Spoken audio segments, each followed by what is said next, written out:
लग्नानंतर होईलच प्रेम या मालिकेच्या येणाऱ्या भागामध्ये आपण पाहत आहोत प्रेक्षकांनो.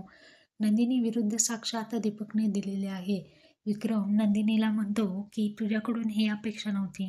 माझ्या मनातून तू कायमस्वरूपी आता उतरलेली आहे. बिचारी नंदिनी खूप रडत असते कारण दीपकने तिला खोटं ठरवलेलं असतं. नंदिनी दीपक जवळ जाते आणि त्याला म्हणते, मी तुला कधी म्हटलं होतं की खोटी साक्ष दे म्हणून, जे खरं आहे तेच सांग मी म्हटलं होतं.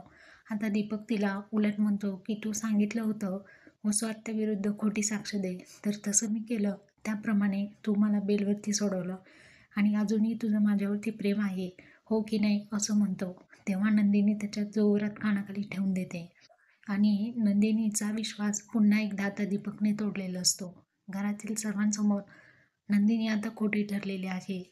नंदिनीने दीपकच्या कानाखाली मारलेले आहे. सगळेजण तिच्याकडे पाहू लागतात. असं काही येणाऱ्या भागामध्ये आपण पाहणार.